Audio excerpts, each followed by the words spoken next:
வணக்கம் தனுசு ராசி அன்பர்களே.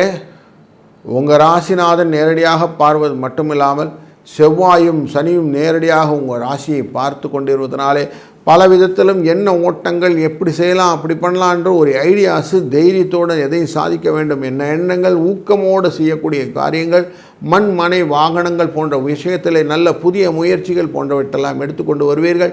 உடல் சுகம் மன சுகம் போன்றவைகள் நல்லதாக இருப்பதனாலே வாழ்க்கையில் தெளிவான விஷயங்கள் எல்லாம் நீங்கள் தைரியமாக செய்யக்கூடிய மாதமாக இந்த மாதம் அமைகிறது.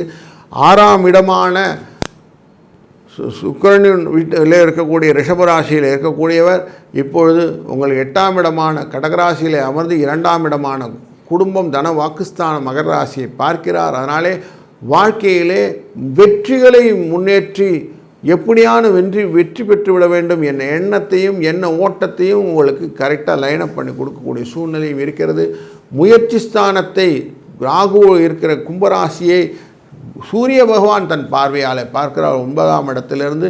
இவருடைய பார்வையானது உங்களுக்கு தெளிவை கொடுக்கும். நல்லது ஒரு முயற்சிகளுக்கு வெற்றிக்கு லைட் அப்படின்னு சொல்லுவாங்க. அந்த லைட்டை கொடுத்துறதுனால உங்களுக்கு பாதை தெளிவாகிடும். பாதை தெளிவானால் பயணம் ஈஸியாகிடும். அதனால் ஈஸியாக பயணம் செய்யக்கூடிய முடியும். உங்கள் ராசியின் 4ஆம் இடத்தில் இருக்கக்கூடிய மீன ராசிக்குள்ளர சனி பகவான் வக்கரத்தில் இருப்பதும் அவரை தொடர்ந்து செவ்வாய் பார்ப்பதும் மண்மனை வாகனத்திலே சில மாற்றங்களை ஏற்படுத்த வேண்டும் என்ன எண்ணங்கள் உங்களுக்கு உண்டாகும். அந்த எண்ணங்களை செயலாக்கமாக மாற்றுவதற்கு உங்களுடைய தந்தையின் உதவி உங்களுக்கு பெருதுணையாக இருக்கும் அப்படிங்கிறதும் தெரிகிறது. இந்த மாதத்திலே விநாயகர் சதுர்த்தி இருக்குது. விநாயகர் சதுர்த்தி அன்று விநாயகர் வழிபாடும் கூடுதல் பலன்களை உங்களுக்கு பெற்றுத்தரும்.